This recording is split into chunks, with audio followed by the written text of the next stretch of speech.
안녕하세요. 대구부동산 서입니다. 5월 3일 1일 브리핑 해보도록 하겠습니다. 1위 1비. 요즘 많이 떠오르는 말입니다. 하루하루 시시각각 변하는 그 가격들. 이거 계속 이것만 보고 있다가 정신병이 올 것 같은 이런 느낌마저 듭니다. 댓글들 몇 개 빠르게 훑어볼게요. 아이파크 오늘 4억 1천 거래. 요거 뭐 층수도 낮고 조금 차이는 있습니다. 뭐 판상형이냐 타워형이냐 차이는 좀 있습니다. 오늘 실거래가를 봐도 최고가에서 30에서 40% 하락이 거래가 많다라는 부분, 폭등장 아니고 여전히 하락에서 놀고 있다는 부분, 이제 방송에서 요거 매번 언급드리는 내용이잖아요. 그리고 제가 반등할 때 반등한다고 이야기 말씀드렸어요. 거래량 특례보금자리는 풀리고 늘어날 것이다. 시뮬레이션에서 바로 알려드렸어요. 자, 유튜브 수익을 위해 객관적인 판단을 잃어버리지 마세요. 대구 바닥은 이미 지나갔습니다. 잘 모르겠어요. 바닥이 지나간 건지 이 반등 이후에 어떻게 될 것인지 우리는 이미 반등은 이미 받아들이고 있어요. 그 이후의 흐름을 지켜보려고 해요. 근데 이분이 왜 이렇게 글을 쓸 수밖에 없었냐 보니까 2월에 큰 덩어리 2개를 매수를 했답니다. 그러면 이 사람이 오히려 객관적인 시선을 잃어버린 것이 아닐까 이런 생각이 듭니다. 유튜브 수익을 위해서 이거 말씀드리잖아요. 이거 최저임금도 안 됩니다. 최저임금 절반 정도. 시간 투입 대비 최저임금 절반이에요. 절반.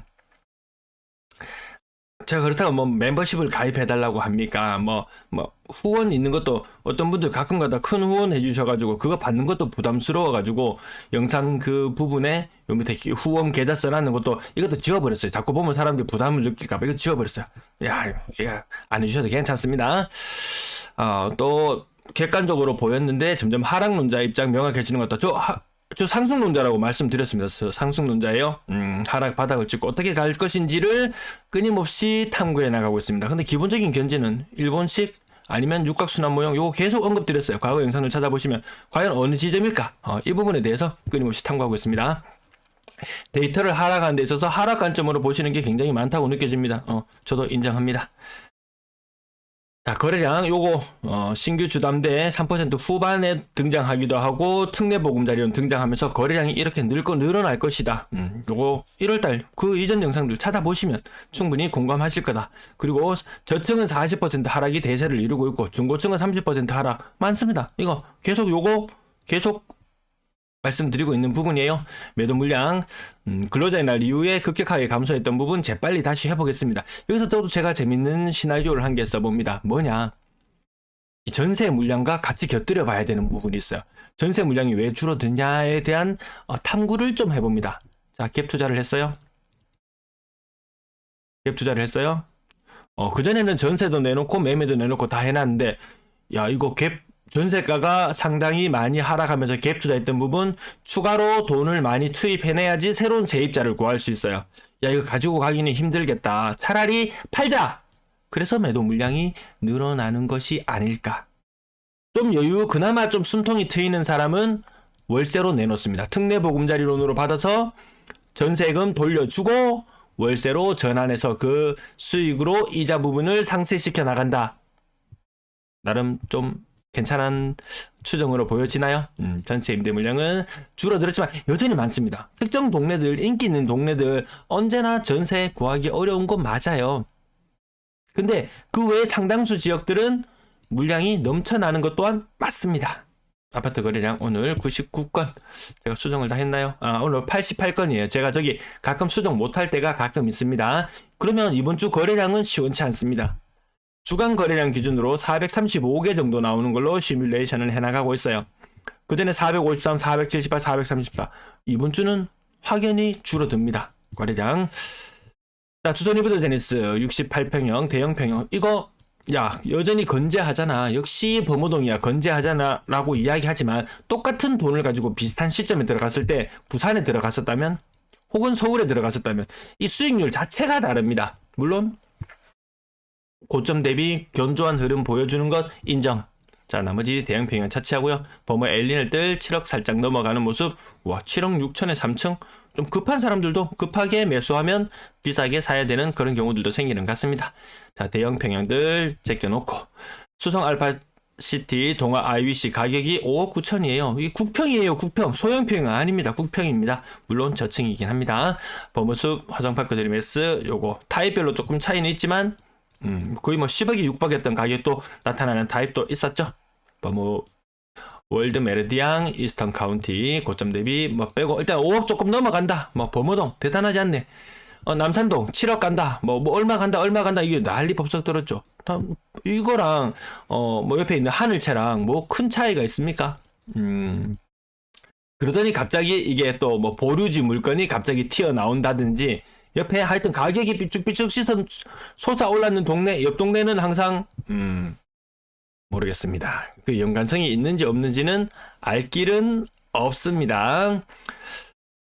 자, 나머지 가격들 수성 골드 클래스 센텀 5억을 살짝 넘어가는 모습. 한때 21년식 가장 최신의 아파트들 가격 교대형 하늘채 뉴센트원 4억 8,200? 물론 저층이긴 합니다. 가격이 요것밖에 안 하나요? 라고 좀 비싸긴 비싸요. 한 5년 6년 전만 해도 거의 5억이 육박하면 와 비싸다 이런 느낌이었는데 지금 보면 하여튼 우리 5억 굉장히 큰 돈, 비싼 아파트 맞습니다. 근데 분양가가 너무 비싸 버리니까 우리가 약간 착각을 하고 있는데 여전히 비싼 건 맞습니다. 이 얘기 말씀드렸죠. 지인이 거의 7억까지 가는 가격에 갔을 때 야 저거 6억만 나오면 사야지. 이런 이야기. 근데 가격이 분양권 프리미엄이 쭉쭉 빠지니까 조금 더 지켜봐야지. 거의 5억대까지 내려오니까 땅가 뭐 볼까? 이런 식으로 시선을 돌리기도 합니다. 대구역 센트럴자의 근래 거래 계속 있는데요. 거의 고점 대비 40%. 어제 지난번에 라이브 방송할 때 요 아파트 뭐 탑층을 언급하는 분도 계셨습니다. 요거 가격 하락률들 계속 인근에 있는 아파트들과 견주어 보면은 거의 뭐 30% 이상씩 하락하는 모습들 계속 보여주고 있습니다. 네. 나머지 대형 평형 제껴놓고 거의 40% 대구역 센트럴자의 층수가 더 올라가면 하락률 퍼센트는 조금 더 떨어지기도 하겠죠. 뭐 고층과 저층의 차이 한 10% 정도 계속 생각해 두고 보면 될 것 같습니다. 월배 2차 아이파크 어제 5억 3천 거래 나와서 우리를 깜짝 놀라게 만들었죠. 4.9억의 거래 건수도 어제 두 건 같이 있었습니다. 저층의 거래, 저층과 고층의 가격 차이가 20%나 난다? 그 정도까지는 아니거든요. 어느 동네건 마찬가지로 한 5억대 정도, 4억대 정도 형성된 아파트의 고층과 저층의 가격은 한 10% 정도 차이가 납니다. 그렇게 봤을 때 좀 비싸게 샀다. 또 주변에 또 무슨 일이 일어날지 한번 지켜봐야 될 것 같습니다. 네. 2차 아이파크, 이 소형 평형이 4억, 우와, 역시라고 해서 찾아봤더니 역시 직거래였습니다. 이게 이상하게 높거나 이상하게 낮거나 뭐 그러면 좀 의심해 볼 필요는 있을 것 같습니다. 오늘 아이들이 시험을 치고 와가지고 제가 컴퓨터를 빨리 자리를 비켜줘야 돼서 빠르게 진행해 나가도록 하겠습니다. 대형 평형 제껴놓고 나머지 또 국평 기준으로 보면 이안 월배 가격 34평형 평당 1,000만원 살짝 넘어가는 모습. 제가 인근의 아파트 오늘 네이버 부동산으로 몇 건을 찾아보니까 호가가 다 올라 있었어요. 그전에는 나 저거 한번 사러 가볼까? 이런 마음이 들었을지도 모르는 가격들, 매력적인 가격들에서 뭐 얼마 전에 그 가격이었는데 벌써 가격이 3천, 4천대였어? 좀 생각해 봐야 되겠는걸? 이런 마음이 들 정도. 제가 매출의 관점으로 바라봅니다. 저는 근데 명확히 다시 한번 말씀드리지만 저는 투자 안 합니다. 아파트 더 사지 않습니다. 그래서 오히려 더 객관적으로 보려고 노력하고 있습니다. 물론 사람이 무조건 다 객관적일 수는 없겠죠. 주관이 들어갈 수밖에 없습니다. 객관적인 자료, 이 수치만 보려면 이 사이트 제가 다 말씀드려요. 영상 하단 부분에 설명 부분에 제가 참고하는 사이트들 모두 다 기록해 둡니다. 여러분들 그거 다 보시면 됩니다. 딱 객관적인 숫자만 눈으로 확인하셔도 됩니다. 근데 어느 정도 해석은 필요하지 않겠습니까? 어느 정도 해석을 곁들이는 부분에 있어서 뭐 지나치게 주관적이다 이렇게 보실 수도 있겠지만 그런 거 빼고 그러면 데이터만 보셔도 충분합니다. 제 영상 안 보셔도 괜찮고 숫자만 보시고 혼자서 골몰 하는 것보다 그래도 옆에서 뭔가 이래 제가 추임새를 약간씩 더 넣어주면은 그래도 참고가 되잖아요. 때로는 헛소리, 잡소리도 물론 끼어 들어갈 수 있겠지만 그래도 나와 다른 관점, 저런 관점도 있겠구나, 저렇게 해석해 볼 수도 있겠구나 라고 한 번쯤은 생각해 보실 필요는 있지 않을까 싶습니다. 네, 30에서 40 여전히 많이 나와요. 30에서 40 수두룩한 모습들 보고 계시잖아요. 이거 근데 누가 반등한다, 고점 대비 많이 떨어졌다가 반등한다, 다 올라갔다라고 이야기해서 마치 분위기가 대구 전체 분위기가 확 다 뜬 것처럼 보이지만 아니에요. 지금 여전히 이런 흐름들 이어가고 있습니다. 오늘도 비싼 아파트들 거래 많습니다. 그래도 30, 40 여전히 많더라는 부분, 네, 짚어두시면 되겠고요. 빨간색 네모가 가장 위쪽이 아니라는 감각적으로 보시면 되겠고, 건당 거래대금 점점 떨어지고 있는 모양새, 거래량 2,000건 돌파 못했던 모양 부분까지 살펴보시고요. 네, 분양권 거래량 20건의 거래가 있었고 5억 이상 제법 거래 많습니다. 하지만 5자 과거에 거의 7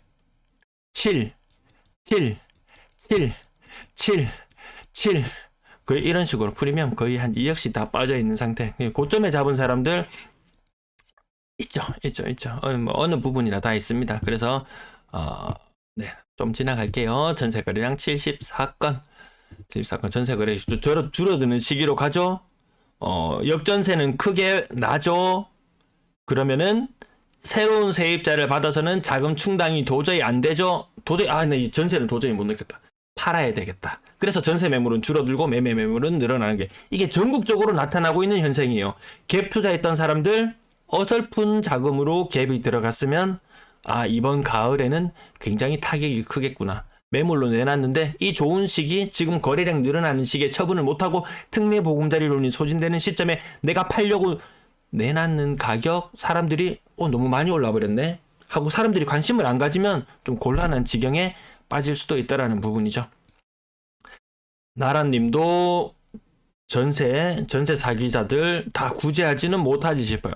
전세 사기자 피해자들 이거 구제해 주려고 나섰다가는 여기 돈이 정말 상상도 못할 정도로 돈이 들어가야 된다는 그 부분까지 한번 보시고요. 평균 전세 가격 요거 지금 전년도와 갭 차이, 이게 잘 나갔을 때 21년도와 기준으로 봤을 때 요거 평균 요 막대 그래프상으로 보시면 갭 차이가 5천만 원 정도 차이 나거든요. 이 수치보다 체감상으로는 거의 2배예요. 거의 2배라고 느끼면 됩니다. 2배라고. 한 1억씩 돌려줘야 된다. 4억짜리 전세가 한 2억 5천 요 정도로 바뀌니까 1억 이상의 돈을 돌려줘야 되는 집들이 상당히 많다라는 부분이죠. 이 막대 그래프 크기도 한 번쯤은 참고해 볼 필요가 있을 것 같습니다. 오늘 앞부분 말이 길어졌네요. 뒷부분들 설명은 없더라도 그래도 꾸준히 참고를 하셔야 되기 때문에 계속 보여드립니다. 시청 감사합니다.